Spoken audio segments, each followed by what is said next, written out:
1967 চনত তেতিয়া আমাৰ সকলোৰে অসমৰ এগৰাকী শ্ৰদ্ধাৰ স্বনামধন্য শিল্পী কলাগুৰু বিষ্ণুপ্ৰসাদ ৰাভা ডাঙৰীয়াই তেজপুৰ বিধানসভাৰ পৰা তেখেতে বিধায়ক হিচাপে নিৰ্বাচিত হৈছিলে আৰু সেই সময়তে ভাৰতৰত্ন ডক্টৰ ভূপেন হাজৰিকা ডাঙৰীয়াই তেখেতে নাওবৈচা সমষ্টিৰ পৰা বিধায়ক হিচাপে নিৰ্বাচিত হৈছিলে আৰু সেই সময়ত লক্ষধৰ চৌধুৰী ডাঙৰীয়া গুৱাহাটীৰ পৰা নিৰ্বাচিত হৈছিলে। বিষ্ণুপ্ৰসাদ ৰাভাদেৱে বিধানসভাৰ মজিয়াত প্ৰথম প্ৰস্তাৱ আনিছিলে যে জ্যোতিপ্ৰসাদ আগৰৱালাৰ নামত এটা জ্যোতি চিত্ৰভৱন হ'ব লাগে আৰু কবিগুৰু ৰবীন্দ্ৰনাথ ঠাকুৰৰ নামত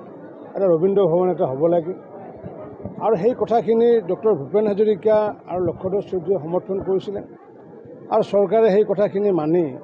তেওঁলোকে বাজেটত টকা আবণ্টন কৰি পৰৱৰ্তী সময়ত জ্যোতি চিত্ৰভৱন আৰু পৰৱৰ্তী সময়ত ৰবীন্দ্ৰ ভৱন গুৱাহাটীত নিৰ্মাণ কৰিছিলে আৰু তেওঁলোকৰ যি মনৰ যি চিন্তা আছিলে সেই চিন্তাকে মই সাৰথি হিচাপে লৈ আমাৰ ৰবীন্দ্ৰ কেন্দ্ৰীয় স্মৃতি মঞ্চ আৰু যি প্ৰগতি সংঘ এই দুইটা অনুষ্ঠানৰ লগত আলাপ আলোচনা কৰি আমি ইয়াতে এটা সৰুকৈ আমি এটা ৰবীন্দ্ৰ ভৱন নিৰ্মাণ কৰাৰ কাৰণে এটা পৰিকল্পনা কৰিছিলোঁ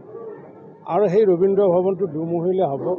প্ৰায় 250 মানুহে বহিব পৰা তাত ছিটিং কেপাচিটি থাকিব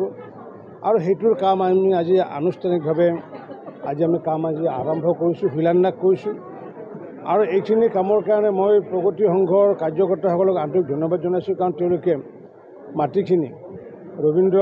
ভৱন বনোৱাৰ কাৰণে তেওঁলোকে যি অৰ্পণ কৰিলে তাৰ কাৰণে প্ৰগতি সংঘৰ সভাপতি প্ৰদীপ সাহা ডাঙৰীয়াকে আদি কৰি সমূহ কাৰ্যকৰ্তাসকললৈ মই অভিনন্দন জনাইছোঁ